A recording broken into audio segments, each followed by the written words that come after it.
6 to shoot here for Alani Moore. Fake over Baxter. Alani Moore with a sweet move. They throw the lob for Miles Johnson, give him 10 in the game. Frank Haithus told us that he was shooting lights out from 3 in practice, and he did well in the Houston game, and that's continued. Good ball movement to Dre Perry off the bench. 13 to shoot here for USF in front of Jose Fernandez. The backdoor cut to Harvey. Oh, that was beautiful. Compliments of Elisa Pinzan. You're watching the American Conference on ESPN.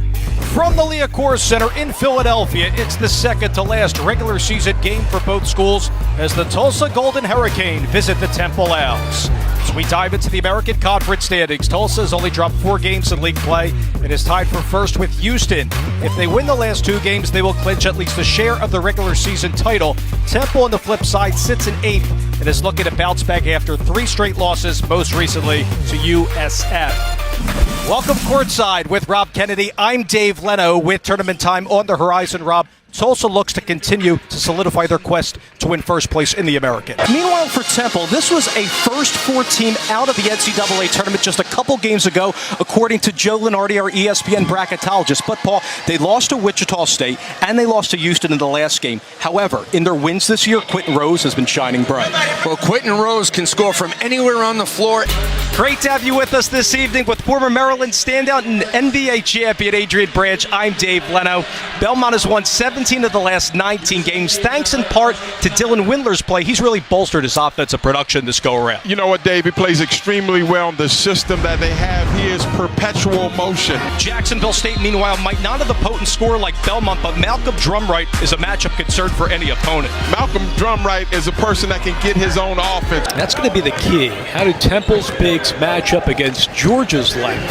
Because LaSalle and Detroit Mercy were both very thin in the front court. Different tonight. Crump penetrating with the left hand. And known more for his three-point shooting, but with the mismatch on size with Moore, able to beat him down in the paint. He had 4 threes in a row when he came into the last game, and there's Alani Moore connecting from downtown. A 1-point game. And he played well against Georgia last year when he had 9 points in the first half, knocking down 2 out of 3 from deep. 3 double-doubles last year and 10 double-figure performances. Really complements the play of Claxton. Alani Moore with his second 3 tonight. But again, that's after running some offense and coming off the high ball screen, he had the open look. Harris gets stripped there by Nate Pierre-Louis. And he misses the jam. Oh, his teammates will remind him of that one, I guarantee, in the film session. Count it and a foul for Obede for Georgia. Well, it looked like it was going to be a steal and a dunk at the other end. Instead, didn't quite go the way that Nate Pierre-Louis had planned. J.P. Mormon trying to get on the board. And the kiss off the window. Temple regains the lead.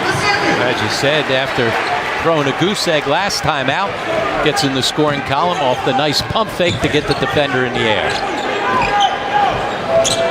Play that 5 when Temple opts to go small. Sargunas, the Lithuanian, off the glass. And the one thing, as you were saying, a bit of a bright spot and a bit of a surprise for the Bulldogs, but what he is he's fundamentally sound. Rose wants to take Hammonds on the crossover. And a foul. JoJo Toppin also into the game for Georgia. Here's Rose finishing once more. Rose is 12 in the game. But that's what the NBA scouts like, his length and his ability to cover ground, especially in space. There's Toppin, gets to the rack in a hurry. Obede with the reverse. Count it and a foul for the Bulldogs. And how about that strength to be able to fight through contact?